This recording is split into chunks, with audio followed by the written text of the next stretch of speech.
May ilang punto lang akong gustong idiin. Dahil lumabas sa balita may umagang lindol sa Venezuela, makausap po kanina si Delcy Rodriguez, ang pansamantalang presidente. Siyempre, hinihintay pa namin ang iba pa. Nagsimula na kami magpadala ng search and rescue team mula Fairfax County, Virginia at Los Angeles. Magdadagdag pa kami ng teams. Iyan ang pinakakailangan nila ngayon, search and rescue operations. Maraming gusali ang gumuho, kaya kailangan nila ng tulong sa paghuhukay sa guho. Malaki ang sira sa paliparan, kaya kailangan natin ng tulong ng kagawaran ng digmaan para magpadala roon ng mga rekurso. Tumutulong din kami gamit ang area na larawan, lalo na sa mga baybayang lugar kung saan hindi pa nila ganap na nakikita ang lawak ng pinsala o epekto. Ito ang mga agarang kailangan sa susunod na 48 hanggang 72 oras. Dahil sa mga operasyon ng paghahanap at pagsagip, sinusubukan mong maabot ang mga tao habang maaari pa silang mailigtas. Nabawan sila sa ilalim ng mga guho. May iba pang bansa na tumutugon din. Nagalok ng tulong ang mga Qatari na nakausap namin kanina. Oo, nagalok din ng tulong ang El Salvador at ilang bansa sa reyon kabilang ang Chile at iba pa ay nakipag-ugnayan sa amin upang ipaalam at may sakatuparan ito. Habang umuusad tayo sa maikling yugto ng pagtugon at pagbangon, kailangang tukuyin ang pinakaagarang at pangmatagalang pangangailangan nila. Ano ang mga kailangan nila? Kailangan ba nila ng matagalang tulong? Mas malinaw natin matutukoy ang sitwasyon sa susunod na 48 oras kapag naroon na tayo at nililinaw ng mga otoridad ng Venezuela ang pinsala sa tirahan. Saan ilalagay ang manawalang matutuluyan? Ano ang maaari nating gawin para matulungan silang maibalik ang kanilang komunikasyon, internet at telekomunikasyon?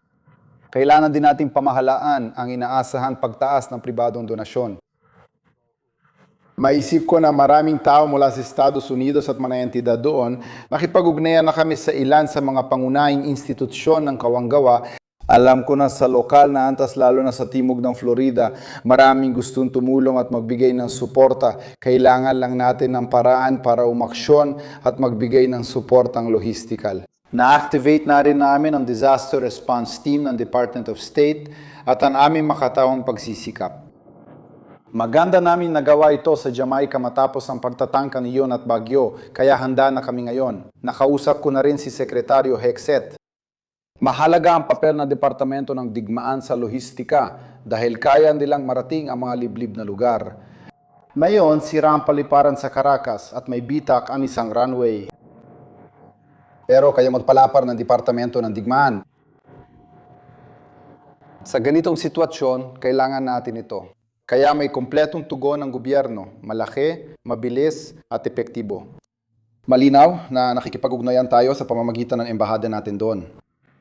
Naminiwala akong halos lahat ng tauhan natin doon ay accounted for na. At syempre, ligtas sa mga Amerikano. Alam natin na may mga Amerikano nasa Venezuela ngayon, kaya dumaan tayo sa karaniwang proseso para makipag-ugnayan sila sa atin kung kailangan nila ng tulong. Sa pagbisitang ito, nagkaroon kami ng produktibong pagpupulong kasamang mga bansa sa Golpo. Alam ko palagi mo itong naririnig, pero maganda talaga ang naging pagpupulong namin. Ibinahagi nila ang mga konkretong alalahanin at mahalagang ideya.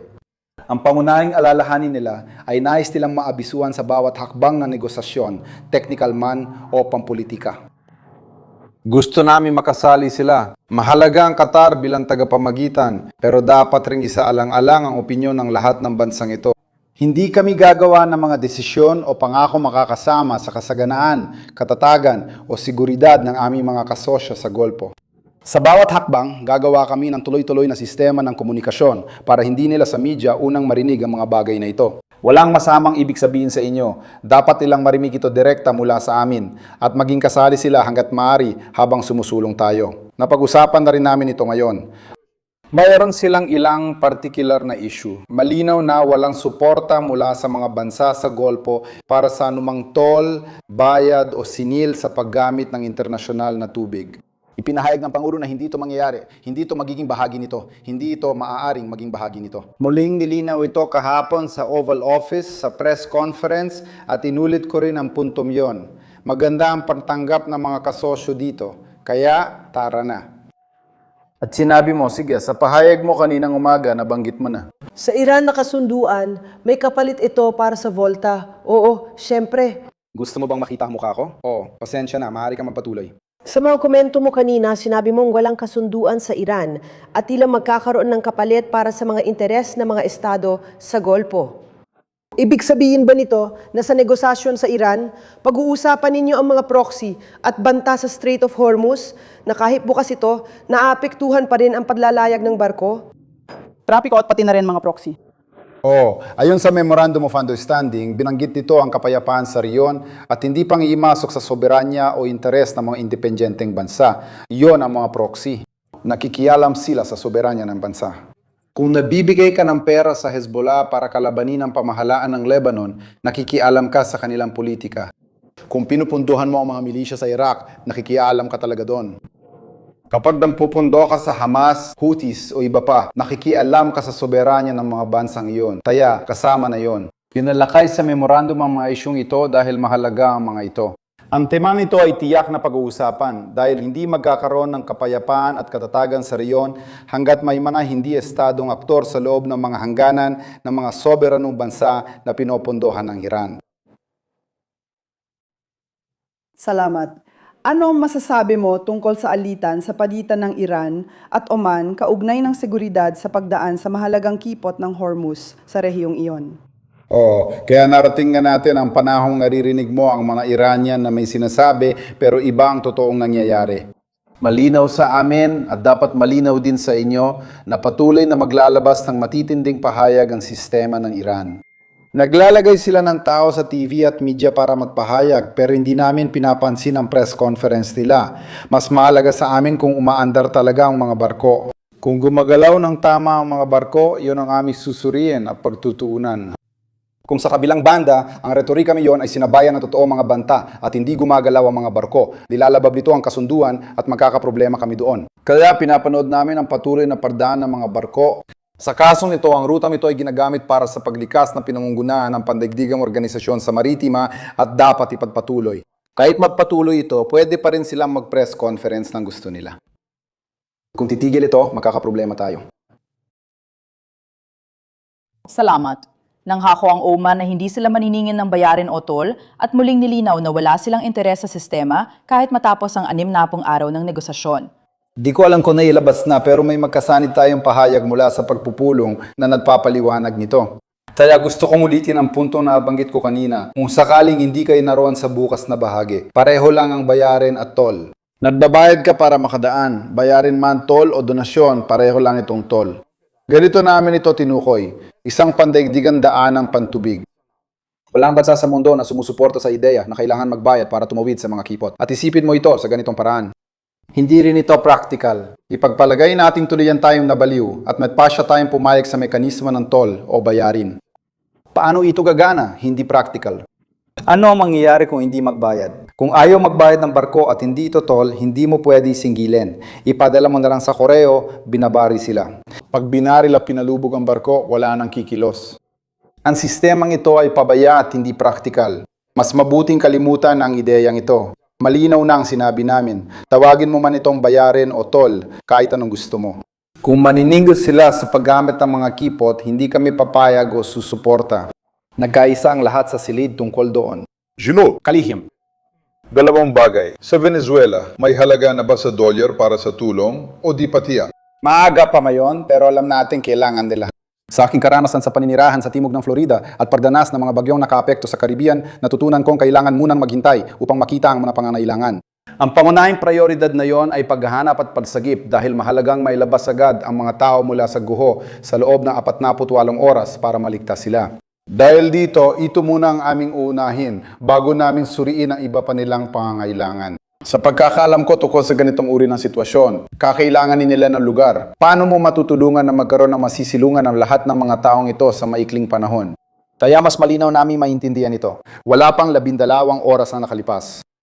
Wala pang datos na yon, pero pursigido ang Panggulo na maging pro-Venezuela. At pangalawa, alam mo ba o may alam ka ba kung may alinman sa mga nakapirmin pondo na hawak ng Qatar ang nailipat na? Hindi. Para sa Iran na ba? Hindi ako alam dyan at wala akong narinig na ganyan sinabi sa sistema natin. Hindi ko alam kung ang tinutukoy mo ay may balita, pero hanggang ngayon wala pa kaming alam na pera at hindi rin kami nag-authorize ng kahit anong transfer. Sige, nandun pa ba ang pera? Sa pagkakaalam ko, oo, yan ang pagkakaintindi namin. Tama. Walang kasunduan tungkol dyan. Mas mabuting manatili na lang muna sa ganito. Tungkol sa resulta ng pagpupulong kay Haring ngayon. Napaka-positibo nito. Pumunta kami dito para sa pangmatagalang relasyon. Ilang dekada na rin kami narito, kaya hindi ito bago sa ating mga bansa. Kaya siyempre, gaya ng dati, pinapahayag lang ang pasasalamat para sa lahat, ang suporta na ibinigay nila sa amin sa panahon ng labang ito. At pangalawa, ulitin lang ang mga puntong nasabi ko. Kami, siyempre, ay ang Pangulo ng Estados Unidos. Kung makakagawa tayo ng kasunduan sa Iran na magiging maganda para sa lahat, gusto namin gawin yon. Gagawin natin. Ibibigay natin ang lahat ng pagkakataon para magtagumpay ito. Gusto ko rin klaruhin na hindi kami gagawa o papayag sa kahit ano. Na hindi nila alam. Na ang ating mga kaalyado sa rehiyon ay hindi alam. Ng ating mga kaalyado sa rehiyon ay hindi nakaalam, hindi nakaayon. At kung paano man, maaaring malagay sa alanganin ng kanilang seguridad at katatagan. Kaya, para mapanatag ang kanilang loob tungkol sa mga puntong ito, ang parehong mga puntong binanggit natin sa pagpupulong ng CCG. Gino, Ginoong kalihim sa papupulong kasama ang mga kaalyado ng CCG, mayroon bang sinuman sa kanila na nangakong na mag-aambag sa $300 bilyong na rekonstruksyon? Hindi yun napag-usapan. Ibig ko sabihin, malayo pa ang rekonstruksyon at tatalakayin pa ito sa tamang panahon ng proseso. Pero hindi naman niya napag-usapan ng kahit sino. Sabi mong may pulang linya ka sa Hormuz at programang nuklear. Oo, tinututulan ng Iran ang mga ito. Ano ang susunod na hakbang ng Washington? Well, ako, tingnan mo, maraming opsyon ng presidente na pwede niyang gawin. Kung babawiin ng Iran ang salita nila o kung magdesisyon ng Iran na ayaw nilang makipagkasundo, sana hindi yon ang mangyari. Ayaw namin itong mangyari, kaya bibigyan natin ng pagkakataon ng diplomasya. May mahusay tayong grupo para dito. Kung mabigo, alam ng presidente ang mga opsyon niya. Pero, alam mo, hindi ko tatalakayin sa'yo kung ano mga opsyon na yon. Pero maraming opsyon ng presidente na magagamit niya. Alma? Gumamit siya ng napakadiretsong mga salita. Inilalarawan ng pamunuan ng Iran ang mga Iranian bilang ikaw. Tinawag mo silang mga teokratikong baliw. Nakikita mo pa rin ba ito sa kasalukuyang pamunuan? Kita mo, hindi dahil naniniwala ako ron, kundi totoo yon. Ang ibig kong sabihin, ang Iran ay pinamumunuan ng mga radical na klerigo. Oo, palaging silang namuno at hanggang ngayon sila pa rin ang namumuno. Dahil dito, kailangan rin nating harapin ang geopolitika ng sitwasyon. At pagkatapos, merong isang kung binago nilang kanilang pag-iisip o binago nilang kanilang paraan ng paglapit sa kanilang mga relasyon. Oo, para sa mga Estados Unidos at mga kalapit bansa, bigyan natin ng pagkakataon na gumana ito. Pero baka nagbago na, hindi ko sinasabing nagbago na. Sinasabi ko lang na gusto ng Pangulo na tuklasin kung ganun nga ang kaso at kung nagbago na, malalaman natin. Pero hindi natin malalaman based sa sinasabi nila. Malalaman natin based sa ginagawa nila. Huhusgahan natin sila based sa kanilang mga aksyon at susubukan natin ang hypothesis na ito at tingnan natin. Wala nagsabing madali ito. Alam natin ang mga nasa tuktok ng gobyerno ay sumusunod pa rin sa lumang teolohiya at pag-iisip. Pero may mga sektor sa politika na mas flexible at handa makipag-usap, sila ang kausap natin na yon. Tingnan natin kung ano kalalabasan nito. Noong nakaraang buwan, nagbanta si Pangulong Trump na bobombahin ang Oman kung maglagay sila ng toll sa kipot ng Hormuz. Ngayon, sinabi mo na walang bansa ang dapat magpatupad ng toll sa mga likas na kipot.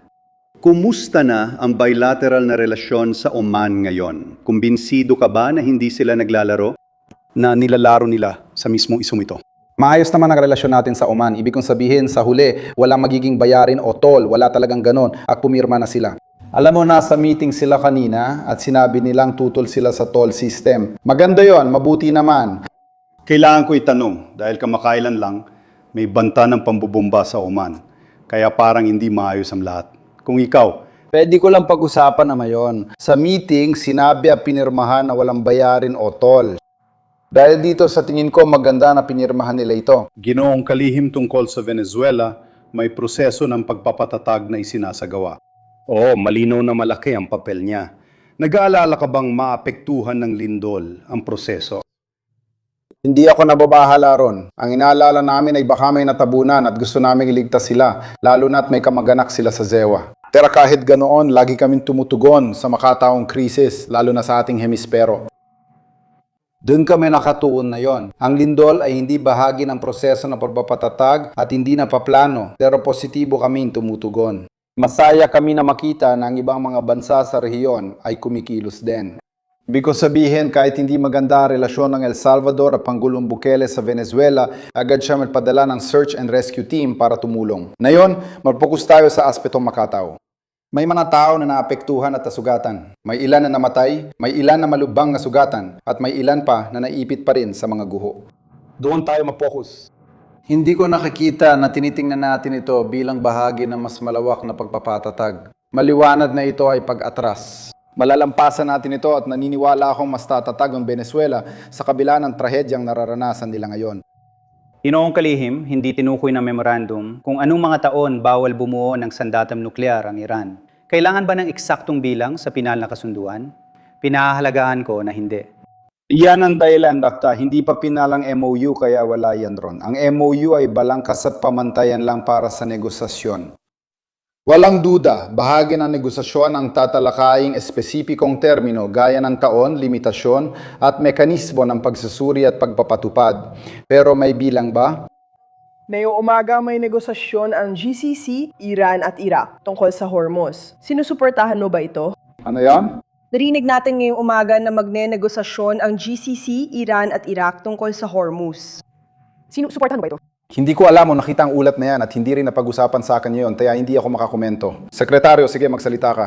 Ang GCC ay May direktang kasunduan ba sa Iran para mapababa ang tensyon?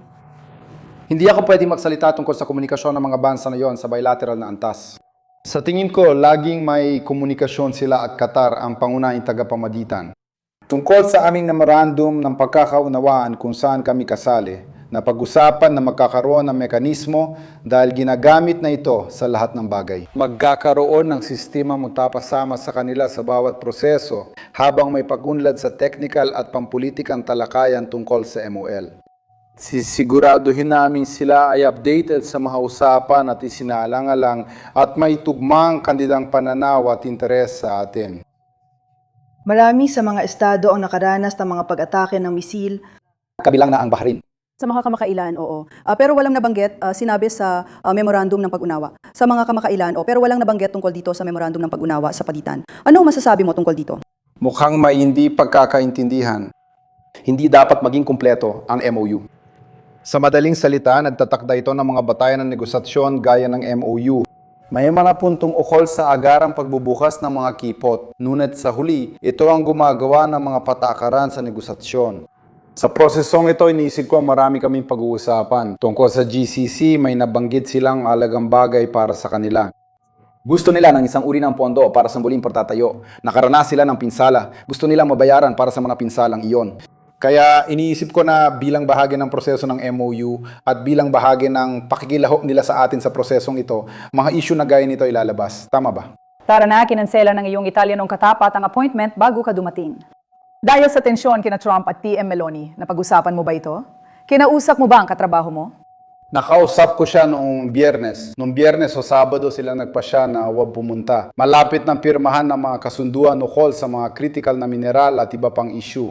Maganda ang relasyon namin. Tinawagan niya ako at sinabi hindi siya pupunta sa Miami. Papunta na rin ako rito kaya naging maayos lahat. Sayang at natigil ang event. Sa tingin ko dapat pumunta pa rin sila pero may mga kasunduan kaming pipirmahan. Pipirmahan namin agad yon. Kailangan lang ng lugar para gawin. Magagagawa ba ng kabilang panig na magbukas ng bagong yugto at maibalik ang tiwala ng mga magkakaalyado? Iniisip ko ang relasyon sa Italia. Walang hadlang sa militar. Malinaw na inisip Presidente, nararamdaman niyang hindi lang Italia kundi pati iba pang bansa. Noong may bantang kinaharap tayo, lalo na laban sa Europa, maraming bansang Europeo, kabilang ang Italia, ang hindi sapat ang pagtindig o pagkilos. Pero kailangan nating harapin ito. Malinaw ang kanyang pananaw dito at hindi na dapat ikagulat. Paulit-ulit niya itong sinasabi pati kahapon. At talakayin ang mga puntong ito sa NATO Summit sa loob ng ilang linggo. Noong nakaraang linggo, sinabi ni Vice Presidente Vance na minsan ay naiinis si Pangulong Trump kapag nasa silid ng pagpupulong. May pagpupulong ang presidente kasama siya. Bakit ka nandito sa meeting room? Sinabi ni Sala na minsan ay naiinis si Pangulong Trump tuwing napapalapit ang kasunduan sa pagitan ng Israel at Lebanon. Nagpapasabog ang Israel ng bomba na pumapatay ng sibilyan sa Beirut at tila walang saysay ito. Maraming Republikano, nakita ko ang mga komentong ito sa Kongreso. Hindi angkop. Anong palagay mo sa kanila? Kaya isa sa mga nangyari ay nagawa talaga namin ito. Nung nakaraang Biyernes, muli pinagana namin ang mekanismo ng pagmamanman na hindi gumagana noon. Na yon, ulo, ay, magulo, at Lebanese. Sa kasamaang palad, nung nakaraang Biyernes, muli pinagana namin ang mekanismo ng pagmamanman. Insidente, hindi na namin tinatanggap ang sinasabi ng mga ikatlong panig. Makikita natin, matutukoy at mabibilang kung ano talaga ang nangyari. Kahapon, halimbawa, 2 armadong lalaki mula sa Hezbollah na sakay ng sasakyan ang lumapit sa isang himpilan ng Israel at tumugon ang mga Israeli sa sitwasyong iyon. Kung noong isang linggo ito nangyari, balita lang ay 2 Lebanese ang napatay ng Israeli. Ngayon, alam na natin ang totoong nangyari. Malinaw natin nakita sa mga larawan na 2 armadong lalaki na hindi kabilang sa Lebanese Army ang nagbanta sa checkpoint. Binabago nito ang lahat kumpara sa mga natatanggap natin dati. Bukod pa rito, ngayon ay ang ikatlong araw. Ilang oras na kami nauna dito. Ngayon ang ikatlong araw ng pag-uusap ng mga autoridad ng Lebanon at Israel. Maganda ang araw natin kahapon. Naniniwala ako na malapit na ang kasunduan ng interes ng dalawang bansa na nagsisimula na magbigay ng malinaw na magandang kinabukasan. Isa itong proseso na mangailangan ng panahon at maraming trabaho. Pero sinasabi ko na, sa unang pagkakataon sa loob ng 30 taon, ang soberanong pamahalaan ng Lebanon ay direktang nakikipag-usap sa pamahalaan ng Israel. Sila ang aming makakausap sa negosasyon at makakatrabaho, hindi ang Hezbollah. Ang Hezbollah ay hindi pamahalaan ng Lebanon. Ang Lebanon ay may sariling pamahalaan. Mayroon itong mga lider na demokratikong nahalal. May soberanong karapatan silang magsalita at ipagtanggol ang interes ng mamamayang Lebanese. Hangad namin ang mapayapang kinabukasan para sa Lebanon, tulad ng lahat dito. Magkakaroon tayo ng kasunduan para sa positibong interes na yon o sa mga susunod na araw. Pinaghirapan namin ito. Umasa kami na ngayon ay mading araw para umusad sa ilan sa mga bagay na nagawa naming maisulong kahapon. Sumang-ayon ka ba sa nararamdaman ng Vice Presidente? Hindi. Nasabi ko na sa iyo ang proseso na ginagawa namin ngayon at yun na yun. Malalaman natin kung ano talagang nangyayari. Magkakaroon tayo ng tapat na pagsusuri sa mga nangyayari at hindi nangyayari. Sa mga nakaraang linggo, puro kalituhan dahil di natin alam kung sinong tumama, saan at bakit. Sa tingin ko, naresolba na ito ngayon. Kaya naniniwala ako na mabibigay ito sa atin ng malinaw na pag-unawa tungkol sa prosesong ito. Linawin lang natin ng mabuti ang isyong ito. Ano ang distansya sa pagitan mo at ng Vice Presidente? Tukol sa anong issue, lalo na sa Iran. Itong administrasyon, hindi, hayaan mo sabihin ko sa iyo ang isang bagay. Lahat kami dito ay nakaayon sa Pangulo ng Estados Unidos, bawat isa sa amin. Ang Pangulo ng Estados Unidos ang nagtatakda ng palabas na pulisya ng bansa at kami naman ay nagbibigay ng payo, suhestiyon at opinyon. Ang Pangulo ang inihalal ang taong bayan para mamuno sa ating panlabas na pulisya. Ang Pangulo ang gumagawa naman ng desisyong ito at kaming lahat sa kanyang koponan, bawat isa sa amin ay nagtatrabaho ng magkakasundo, malapit sa isa't isa, para maisa katuparan ang panlabas na pulisya ng Pangulo. Lahat ng ginagawa namin ay dahil nagpasya ang Pangulo na yun ang dapat gawin. At isa sa mga bagay na ipinagmamalaki ko, hindi ko masasabi para sa lahat ng sektor ng ating gobyerno dahil hindi ako kasali sa ibang mga larangan ng ating gobyerno. Pero isa sa mga bagay na talagang ipinagmamalaki ko ay na pagdating sa panlabas na pulisya at pambansang seguridad, wala kaming drama, hindi kami naglalaro ng laro. Mayroon kaming grupo ng mga tao na mahusay magtrabaho na magkakasama at malapit para maisakatuparan ang mga tagubilin ng Pangulo. At dahil dito, naniniwala akong nagkaroon kami ng magagandang resulta at tagumpay. Magpapatuloy ang magagandang resulta at tagumpay. Lahat ay may mahalagang papel na ginagampanan at lahat ay ginagawa ito ng magkakasama. Tama. At naniniwala ako nakakatulong ito sa Pangulo at naniniwala ako nakakatulong ito sa bansa. Siyempre, isa sa kanila ay ikaw. Tungkol sa mga pag-uusap sa Iran bilang pangunahing diplomat, hindi mo ba nais maging mas direktang bahagi ng mga usapang pinamumunuan ng Vice Presidente? Sa tingin ko, tulad ng iba, wala masyadong kwenta ang pagsusuring ito. Ang Vice Presidente ang pangalawang pinakamataas sa gobyerno, kaya seryoso kami sa inisyatibang ito. Nandito ako dahil naglakbay ang aming koponan. Lahat kami may papel at matapos ang 3 araw sa mahalagang bansang ito, tingin ko walang kwenta ang tanong na ito. Ang Vice Presidente ng Estados Unidos ang pangalawang pinakamakapangyarihan sa pamahalaan, kasunod ng Presidente. Ipinapakita ng direktang pagkakasangkot niya kung gaano kahalaga ang paksang ito sa aming administrasyon. Sa tingin ko maganda na kasali siya rito, Ginoong Kalihim. Alam nyo na, mga banta mula sa Iran ay kaugnay ng Hormuz at epekto nito sa trapiko ng dagat. Paano natin ito tatapusin? Kahit isara nila, maapektuhan pa rin ang paglalayag. Oo, naapektuhan ito dahil sa pagpapasabog ng barko at paglalagay ng mina. Dapat itong harapin agad. Gusto namin ng mas maayos na paraan. Maraming barko ang umiikot na yon, pero dapat ibalik ang dating ayos ng Kipot bilang internasyonal na daanan ng tubig at ganun pa rin ito dapat manatili. Sekretaryo, natatakot ba kayo na ang pagtanggal ng parusa sa Iran ay magpapalakas sa kanilang hukbo at kaalyado? Ano ang impluwensya ni Zisiwa para pigilan ito? Kung gagamitin ng Iran ang pondo para suportahan ang mga grupo at misil, mabibigo ang kasunduan, di ba?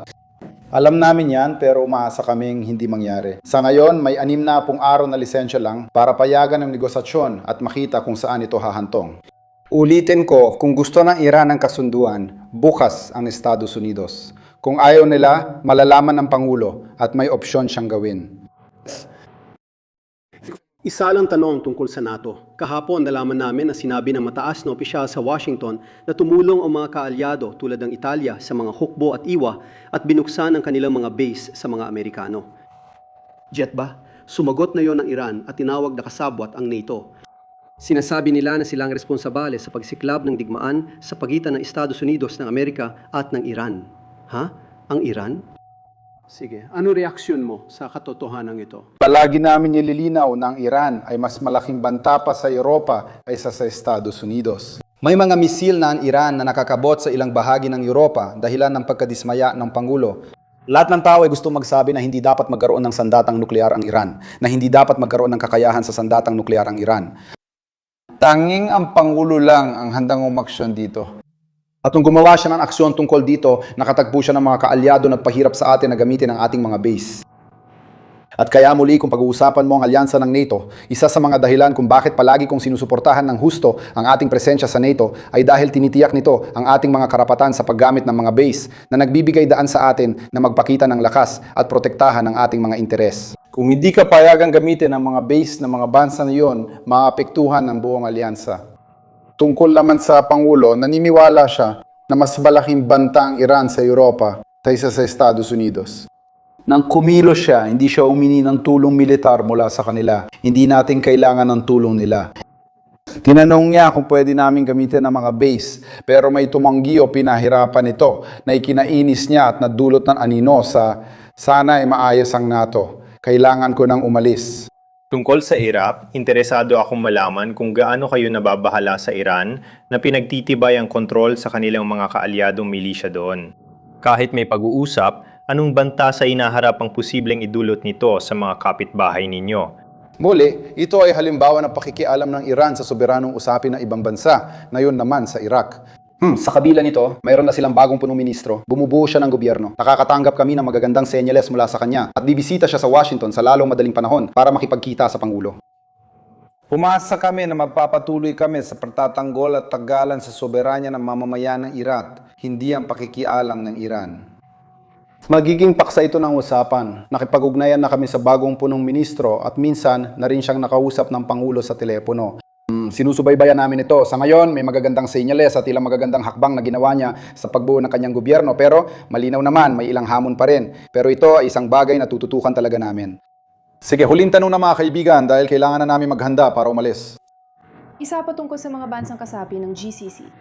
Kabayaran para sa mga pinsala. Paano ito maaring gawin? Pwede ba itong mula sa mga na-unfreeze na pondo? Hindi ako maghahaka-haka ngayon kung paano ito mariresolba. Binanggit ko lang na lumitaw ito sa pulong kanina, nasa interes nila ito at dapat natin talakayin ito sa tamang panahon. Pero hindi pa talaga natin napagtrabahuan ang mga detalye nito, tama ba? At tungkol naman sa Rusya kanina? Tungkol kanina. Inakusahan ng Rusya ang Estados Unidos na hindi tumutupad sa mga tinatawag na kasunduan o pagkakaunawaang ginawa natin sa Alaska. Pwede po. Walang kasunduan sa Alaska. Nagpanukala roon pero walang napagkasunduan. Kung meron, tapos na sanang digmaan. Ang Pangulo at si Zewa ay handang tumulong para sa pangmatagalang pagtatapos ng labanan sa Ukraine. Bawat buwan, 20,000 sundalo ang namamatay, karamihan Ruso. Malaki ang pinsala nito sa Europa at lalo na sa Ukraine. Para sa Ukraine, parami rin para sa Rusya. Kung handa tayo umusad at gumanap ng konstruktibong papel, kung may papel para sa atin sa pagtitipon ng panig at pagtapos ng digmaan. Iyan ang sinusubukan gawin ng Pangulo sa loob ng 1.5 taon. Pero walang naging kasunduan sa Alaska. Nagkaroon ng mungkahi sa Alaska pero hindi kailanman nagkaroon ng kasunduan. Kung nagkaroon sana, ginawa ito ng Estados Unidos dahil yan din ang nakita mong nailatala.